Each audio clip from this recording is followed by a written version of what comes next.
Good afternoon. This is All India Radio and I am Abhishek Mukhopadhyay with the Midday News.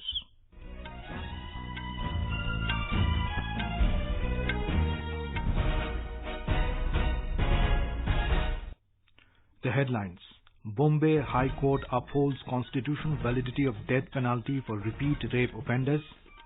Ajit Doval to continue as National Security Advisor for the next 5 years, given cabinet rank.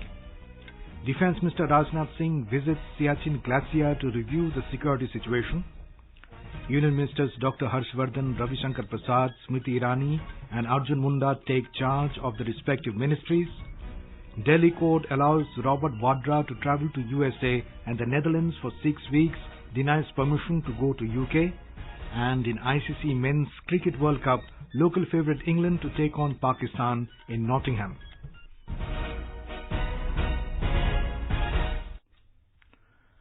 Bombay High Court today upheld the constitutional validity of an amended section of the Indian Penal Code (IPC) under which repeat offenders and rape cases can be awarded life imprisonment or death penalty. A division bench of Justices B.P. Dharmadhikari and Revti Mohite Dere dismissed petitions filed by 3 convicts in the Shakti Meal gang rape case, challenging constitutional validity of the legal provisions under which they were sentenced to death in 2014. Under an amendment to Section 376E of the IPC, repeat offenders in rape cases faced life imprisonment or death penalty. The amendment was made after the Nirbhaya incident in Delhi in 2012. The judges observed that Section 376E of the IPC is not ultra vires to the Constitution and hence need not be quashed in the Shakti Mills case. In 2014, all the 3 convicts of the case were sentenced to death by a Sessions Court for the gang rape of a photojournalist in 2013.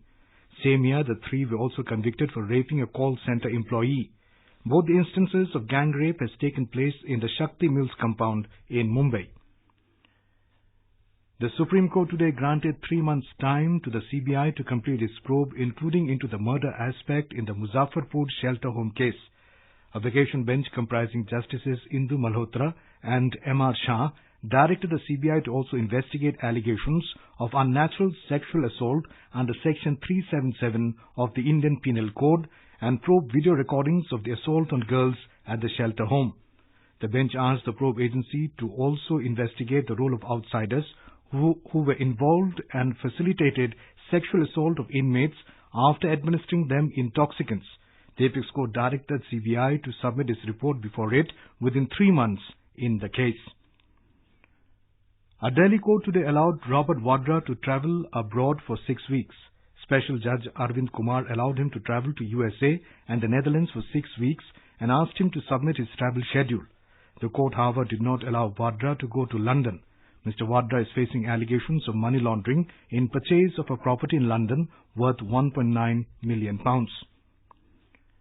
National Security Advisor Ajit Doval has been given cabinet rank in the present government. This is in recognition of his contribution in the national security domain. His appointment will be for 5 years. Last year, the government has set up a panel headed by NSA Ajit Doval to assist the National Security Council, which advises the Prime Minister on matters of national security and strategic interests. Defence Minister Rajnath Singh today visited Siachen Glacier and reviewed the security situation along the border with Pakistan. Mr. Singh was accompanied by Army Chief General Bipin Rawat. He also interacted with the soldiers and officers to know about the issues faced by them. The Defence Minister was also given presentations on functioning of 14 and 15 Corps, including the Army's overall preparedness. The Army's 14 Corps guards the line of actual control with China as well as the line of control with Pakistan. The Srinagar-based 15 Corps is mainly tasked with carrying out anti-terror operations in the Kashmir Valley. The Siachen Glacier in Karakoram Range is known as the highest militarized zone in the world, where the soldiers have to battle frostbite and high winds. External Affairs Minister S. Jaishankar has said the central government respects all languages and no language will be imposed on any part of the country. In a tweet, Dr. Jaishankar said the national education policy submitted to the HRD minister is only a draft report. He said all stakeholders, general public and state governments will be consulted before taking a final call on the 3-language norm. On Saturday, Education Secretary R. Subramaniam had clarified that no policy decision has been taken by the centre yet. He said the Narendra Modi government is committed for equal development and promotion of all Indian languages. Union Health Minister Dr Harsh Vardhan today said he will write to the Chief Ministers of those 5 states where Ayushman Bharat, Pradhan Mantri Jan Arogya Yojana, ABPMJY, has so far not been implemented. Talking to reporters in New Delhi after assuming charge as Health Minister, Dr Vardhan said Telangana, Andhra Pradesh, West Bengal, Odisha and Delhi have not implemented the scheme. The scheme provides 5 lakh rupees medical cover per family of vulnerable sections annually for treatment. He said he will try to convince the Chief Ministers to implement the scheme in the interest of the people. He said so far 27 lakh people have availed the benefits of the scheme. The minister said the government has also set a target of establishing 1.5 lakh health and wellness centers by 2022. आने वाले 2022 तक जब हम आजादी के 75 वर्ष मनाएंगे उस समय तक एक नया भारत डिलीवर करना है। प्रधानमंत्री जी का सपना है कि तब तक देश में 1.5 lakh health and wellness centres create होने चाहिए। Dr. Vardhan said his ministry will also launch a campaign to provide healthcare facilities to the patients through these centers. Dr. Vardhan said his priority is also to ensure time-bound completion of works of 21 new AIIMS. Infrastructure के improvement के लिए भी मेरी प्राथमिकता होगी कि जो 21 AIIMS जिन पर काम शुरू हुआ है इनको समयबद्ध तरीके से हम पूरा करें, उसकी ठीक से मॉनिटरिंग करें। Smriti Irani took charge as the Minister of Women and Child Development and Ravi Shankar Prasad took the charge as the Minister of Law and Justice. Later talking to media, Mr. Prasad said, with the help of synergy of technology with legal procedure, his ministry will try to make legal access more effective. हमारी सरकार को बहुत ही निर्णायक बहुमत मिला है और इस निर्णायक बहुमत में लीगल एक्सेस, लीगल एजुकेशन और इंफ्रास्ट्रक्चर इन जस्टिस डिलीवरी इन तीनों का बहुत ही महत्वपूर्ण स्थान है। टेक्नोलॉजी के माध्यम से एक्सेस टू जस्टिस को और इफेक्टिव किया जाए, ये हमारी पूरी कोशिश होगी। Arjun Munda assumed the charge as Tribal Affairs Minister and Renuka Singh took charge as MOS in the same ministry. Rao Inderjit Singh also took charge as the Union Minister of State, independent charge for planning at Niti Aayog in New Delhi. Speaking on the occasion, Mr. Singh said that his focus will be on working for New India by 2022. The first session of the 7th Arunachal Pradesh Legislative Assembly began today.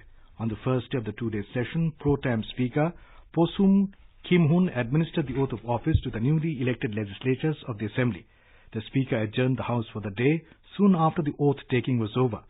In the 60-seat House, BJP has got 41 seats, JDU 7, NPP and Congress 4 each. The Assembly has 2 independent members and 1 member from People's Party of Arunachal.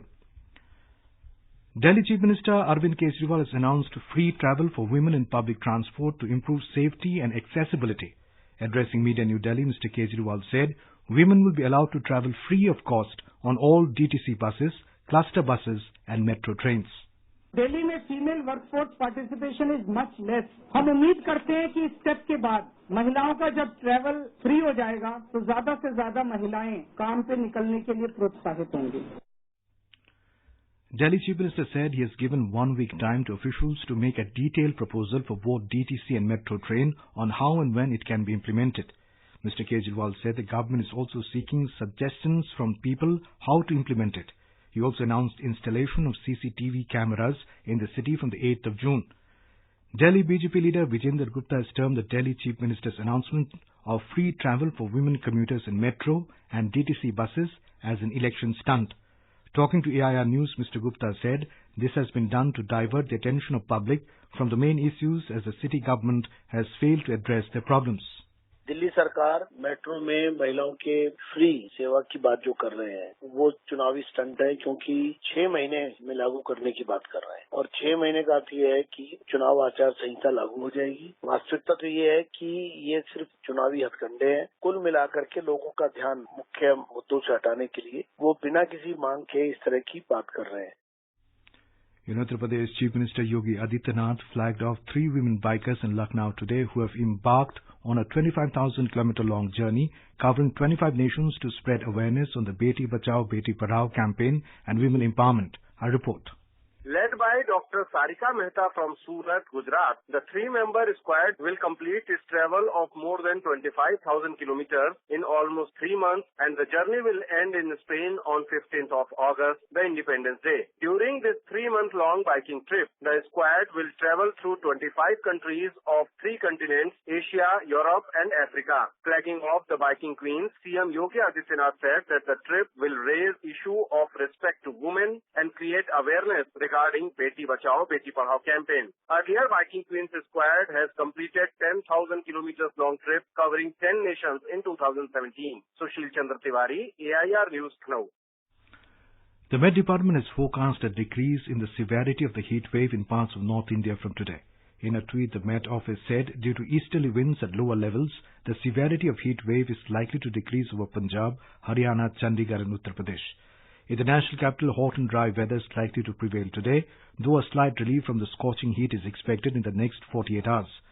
The maximum temperature is likely to hover around 43 degrees Celsius. In Rajasthan, intense heat continued to paralyze normal life yesterday.